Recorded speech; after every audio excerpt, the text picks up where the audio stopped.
There's something most people never realize about their relationships, something that sits just beneath the surface, quietly shaping every connection, every heartbreak, every desperate "why didn't it work?" You don't attract what you want, you attract what you are. And what you are, more often than not, is a collection of unhealed stories wearing masks. That's why no matter how different the name, the face, or the situation, the pain feels the same. The betrayal feels familiar. The abandonment has the same sting. Different people, same wound. It's not because you're broken, it's because you're unconscious. Carl Jung once said, "Until you make the unconscious conscious, it will direct your life, and you will call it fate." And nowhere is that more evident than in love. The truth is, we don't fall in love by chance. We fall in love by pattern, by repetition, by what feels familiar, even when that familiarity hurts us. Because until we become aware of what's driving us, we'll keep repeating the same emotional loop. We'll call it chemistry, we'll call it destiny. But really, it's a mirror showing us the wound we keep avoiding.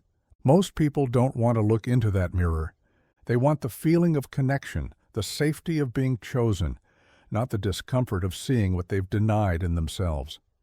But healing doesn't begin when someone finally loves you right. Healing begins when you recognize how you've been loving from your wounds. You will never truly heal until you understand that your relationships have never been random. They've been exact, precisely designed to awaken you to yourself. Every person you loved was a lesson, every heartbreak a message, and every disappointment a redirection. The question is no longer, "Why did they hurt me?" It's, "What part of me keeps choosing pain disguised as love?" Because when you begin to see that, really see it, you'll stop chasing healing through others and finally start returning to yourself. You think you're loving someone, but often you're just meeting yourself, in disguise. This is the mirror principle. Every connection, every fight, every electric pull or unbearable silence, it all reveals something not just about them, but about you. Your fears, your needs, your hidden stories. Relationships are never just about romance. They are the most intimate stage on which our unconscious gets to perform, unfiltered, unapologetic, and often unnoticed. You're not drawn to people by accident. You're drawn to those who reflect the parts of yourself you haven't faced. That partner who made you feel invisible? Maybe they mirrored the way you abandoned your own needs to keep peace. That one who suffocated you with their neediness? Maybe they showed you the part of you still terrified to be alone. Love isn't just connection, it's confrontation. A quiet war between who you are and who you pretend to be. Carl Jung said, "Everything that irritates us about others can lead us to an understanding of ourselves." Let that sink in. That fight you keep having isn't just about them. It's an invitation to stop pointing the finger and start asking, "Why does this hurt me so deeply? Why is this so familiar? Why do I need this person to act differently just so I can feel okay?" The truth is brutal. You'll never find peace in love until you stop outsourcing your wholeness. Because the people you attract are showing you where you're fragmented, where you've been silenced, where your wounds are still calling the shots. That's why love feels so intense, so high, so devastating. It's not just about another person. It's about the parts of yourself that get triggered, awakened, even shattered, just to be seen. When you stop asking, "Why are they doing this to me?" and start asking, "What are they revealing in me?" everything shifts. You stop blaming. You start integrating. And only then does love stop being a mirror of your wounds and start becoming a reflection of your wholeness. There's a part of you you've disowned. Maybe it's your anger. Maybe it's your neediness.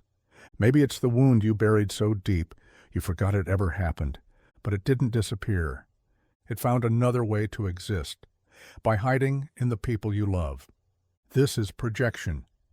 Carl Jung described it as the unconscious transfer of your own traits, especially the ones you refuse to acknowledge, onto others. In other words, you don't just fall in love with someone. You fall in love with what they represent to your unconscious mind, a savior, a father figure, a healer, a second chance. You meet someone kind and call it love, but what you really feel is relief that maybe finally someone will repair what your mother, your father, your first heartbreak left in pieces. But here's the truth you won't want to hear. They can't. No one can carry a wound they didn't cause. No one can fix what was never theirs to heal. Yet we keep projecting, expecting others to fill the silence we never learned to sit with, expecting a partner to prove our worth, make us feel safe, parent our inner child.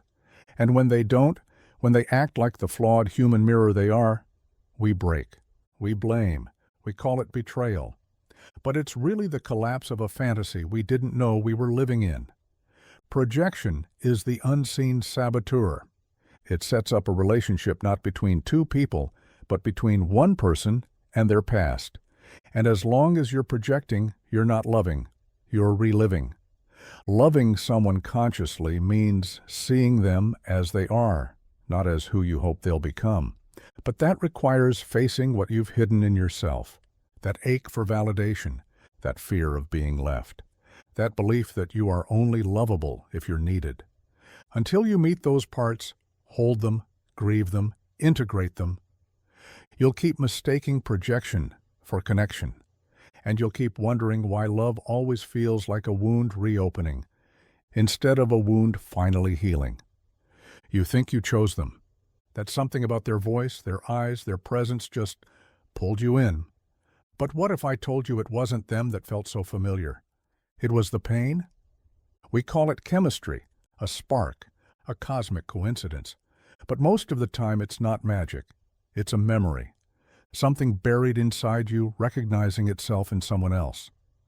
Carl Jung taught that the unconscious seeks wholeness, and often does so by leading us straight into what we haven't yet healed. So when you feel that magnetic pull towards someone who feels just a little dangerous, a little distant, or a little too much like something you can't name, that's not fate.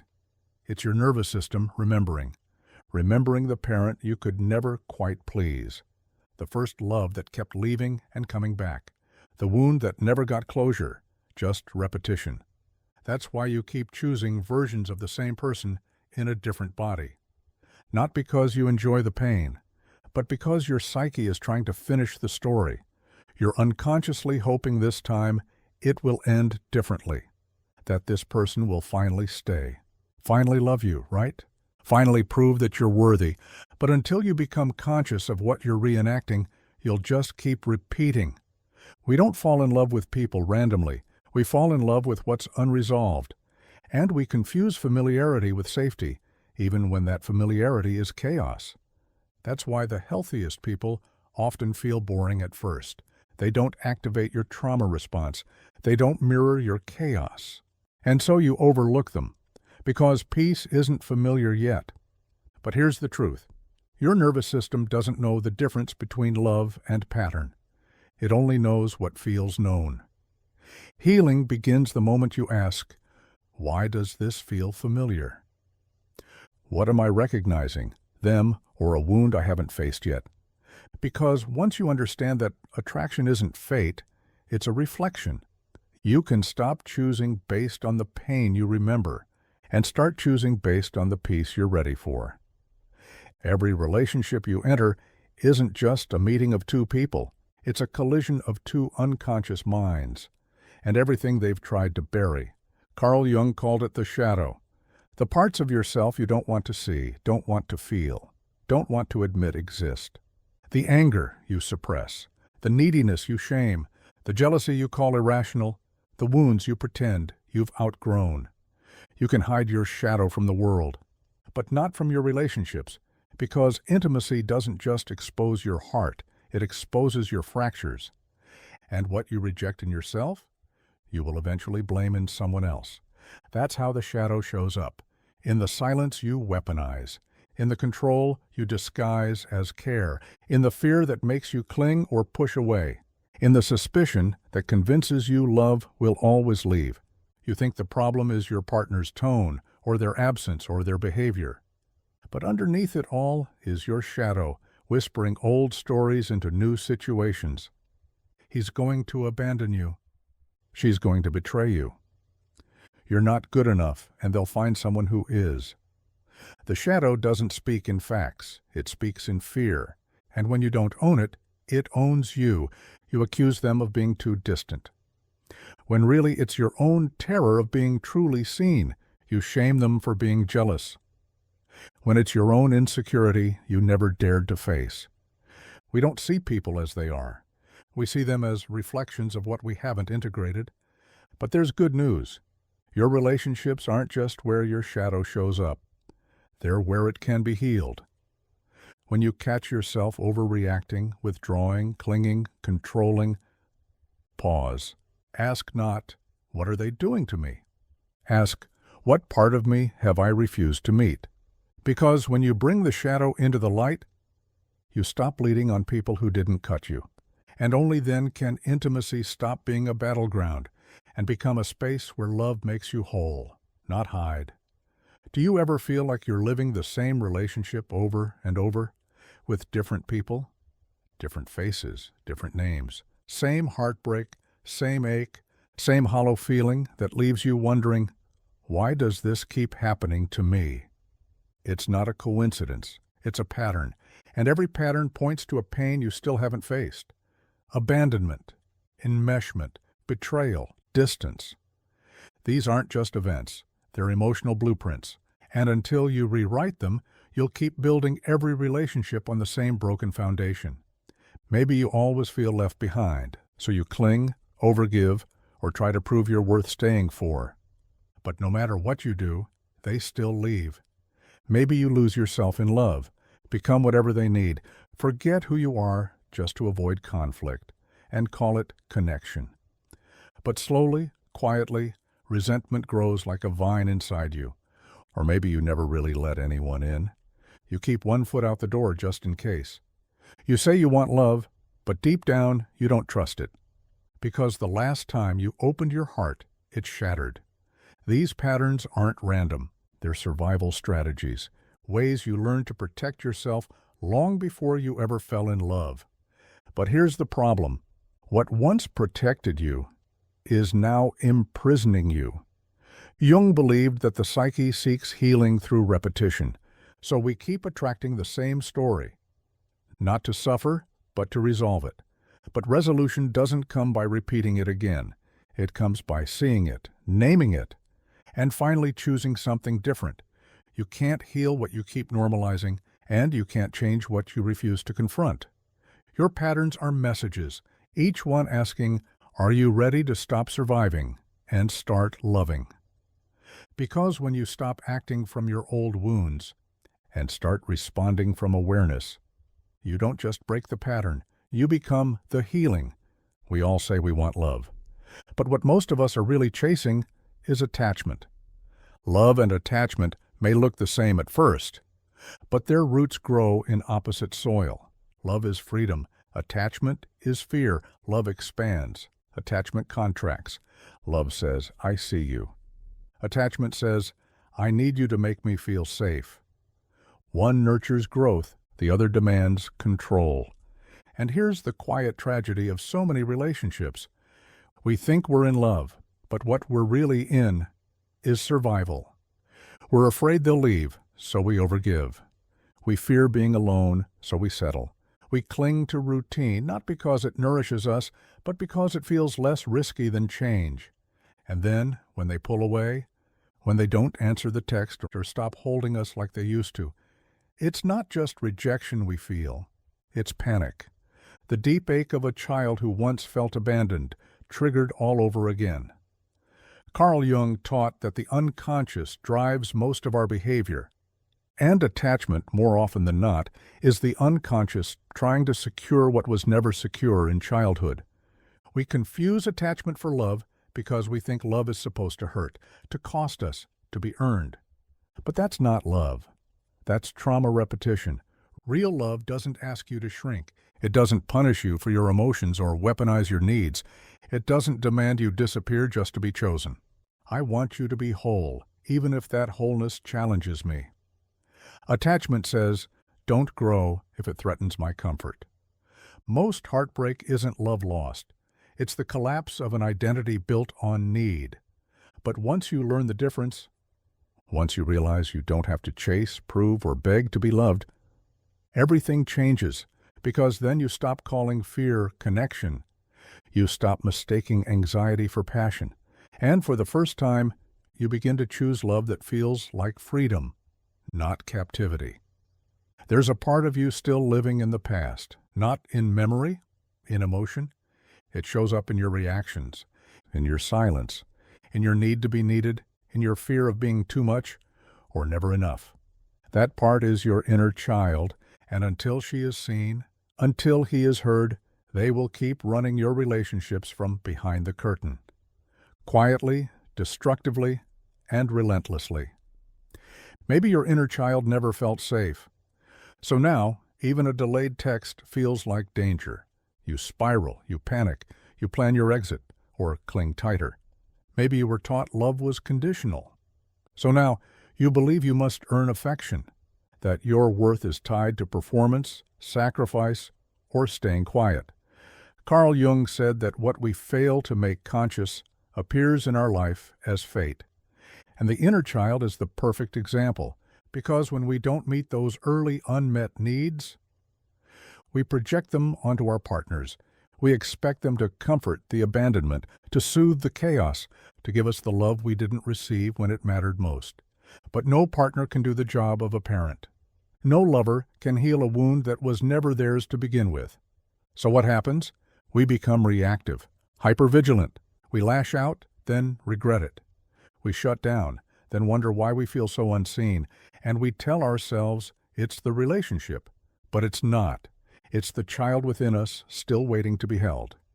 You'll never outgrow your inner child, but you can reparent them.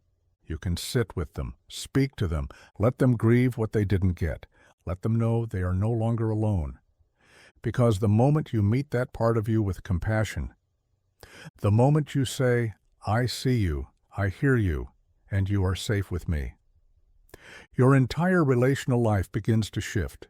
You stop demanding others fix what you've finally chosen to love within yourself. And only then can you show up in a relationship not as a child looking for a parent, but as an adult, ready to love without conditions. You tell yourself it's bad luck, that you just haven't met the right one yet, that maybe love isn't meant for you. But what if none of that is true? What if the reason you keep choosing the wrong people has nothing to do with fate, and everything to do with the parts of yourself you haven't healed? Carl Jung once said, until you make the unconscious conscious, it will direct your life, and you will call it fate. You're not unlucky, you're being loyal to a wound, and your unconscious keeps picking partners not to punish you, but to resolve something that's still unfinished. You choose the emotionally unavailable one, because deep down, you're still trying to earn the love your parent withheld. You fall for the chaotic one, because drama feels like home, like the survival pattern you learned early on. You chase someone who doesn't see you, because you were never really seen as a child, and now you're trying to rewrite that story. This isn't about attraction, it's about recognition. Your unconscious sees in them the perfect actor to cast in your old script, the one where you finally get the love you always deserved. But they can't play that role, because they didn't write the story. And so it ends the same way, again and again. You call it heartbreak. But it's really a reenactment. The good news? Patterns repeat not to punish, but to wake you up, to finally ask, what am I really choosing? Who am I trying to rescue, them or the version of me that was once left behind? Because the moment you stop choosing through your wounds, you start choosing through awareness. And from that place, you no longer need to chase love that feels familiar. You're ready to receive love that feels new. You don't fall in love with a person. You fall in love with a possibility, an image, a potential, the idea of who they might become. If only they healed. If only they opened up. If only they loved you the way you imagined they could. And so you wait. You hope. You pour your soul into someone's empty hands, believing if you give enough, they'll transform. But they don't. And you end up drained, not just from what you gave, but from what you projected. Carl Jung taught that we project the unmet pieces of ourselves onto others. And nowhere is this more dangerous than in romantic fantasy. Because when you love someone for their potential, you're not seeing them. You're seeing the version of yourself you wish someone would love. You're not healing them. You're unconsciously trying to heal you through them. That's why you hold on. Because walking away doesn't feel like losing a person. It feels like giving up on the dream that maybe this time it could finally be different. But loving someone's potential isn't love. It's emotional self-abandonment dressed as devotion. You deserve a love that exists in the now, not in a someday that never comes. Because the real tragedy isn't that they didn't become what you hoped. It's that you ignored what they were showing you all along. Their avoidance wasn't temporary. Their inconsistency wasn't circumstantial. It was who they were. And you chose to see a version that only lived in your mind, not in reality. The truth is hard, but it's freeing. You can't love someone into healing. That's their journey. And yours is learning to stop giving love where presence doesn't live. Because when you finally let go of the fantasy, you open the door to something real. Where love isn't a project, but a partnership. You tell yourself it failed, that you wasted time, that if you had just been better, softer, more patient, they would have stayed. But the truth is, a breakup isn't a failure.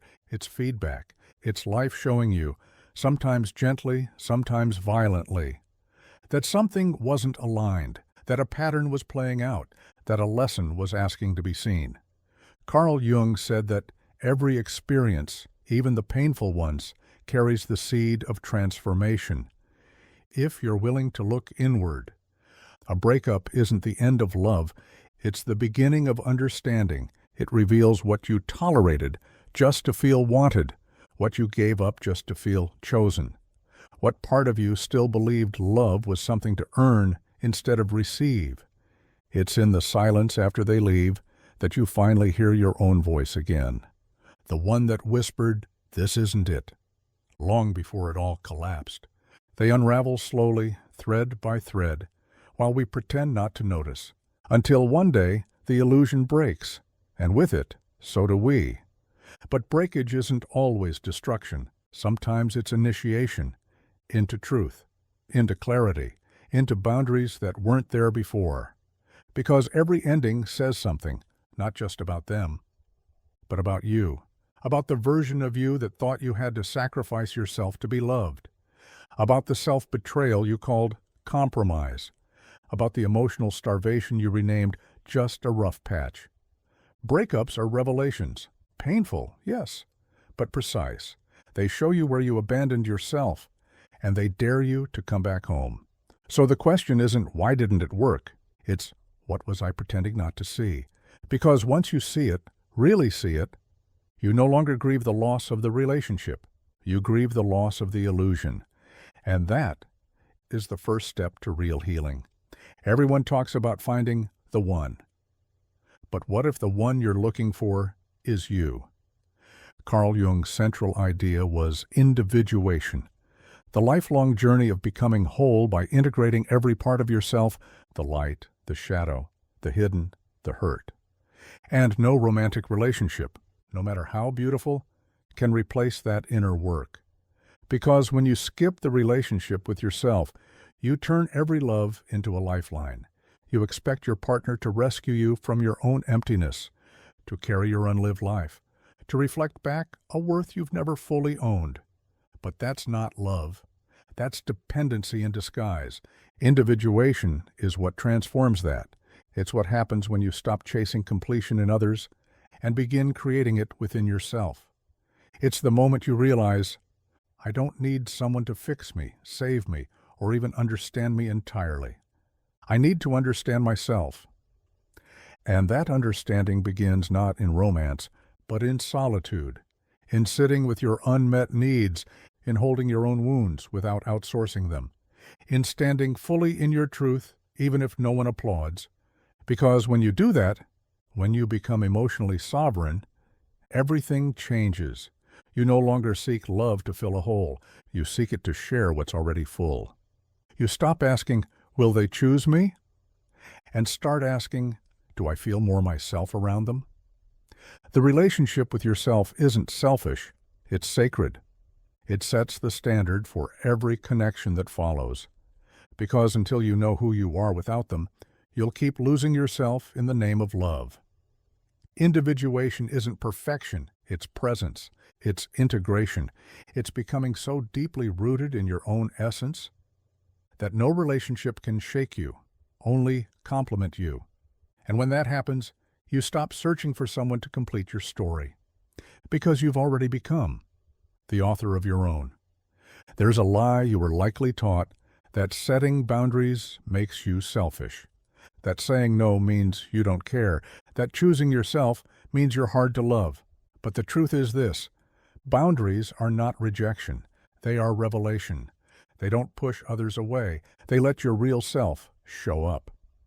A boundary says, this is who I am, where I stand, and what I need to remain whole. It says, I love you, but not more than I love my peace. It says, I can hold space for you, but I won't abandon myself to do it. Carl Jung believed that wholeness, not perfection, is the goal of the psyche, and wholeness can't exist without boundaries. Because every time you say yes when you mean no, every time you tolerate what drains you, every time you silence your truth to keep the peace, you fracture yourself. You become who they need, and forget who you are. That's not love, that's self-erasure. Healing begins the moment you stop betraying yourself for approval, the moment you realize you don't owe anyone access to your soul just because they desire it. Boundaries are not walls, they're doors. They don't block love, they filter it, so that only what's aligned with your truth is allowed in. And the people who love you well, they won't resent your boundaries, they'll respect them, because they'll know that by honoring your lines, they're also meeting your most authentic self. Setting boundaries isn't easy, especially if you were raised to equate love with self-sacrifice. But every boundary you set is a step toward liberation, not from others, but from the version of you that believed you had to shrink in order to belong. You're not too much. You're just finally refusing to be less. And that is sacred. Love isn't meant to fix you. It's meant to see you. We've been taught to search for healing in someone else's arms, as if love is a cure for our wounds. But real, mature love doesn't promise to erase your pain. It promises to hold space for it, to honor it, to not be afraid of your process. Carl Jung said, the meeting of two personalities is like the contact of two chemical substances. If there is any reaction, both are transformed. But notice, transformation doesn't mean rescue, it means awareness. In unconscious love, we look for a savior. In conscious love, we look for a mirror.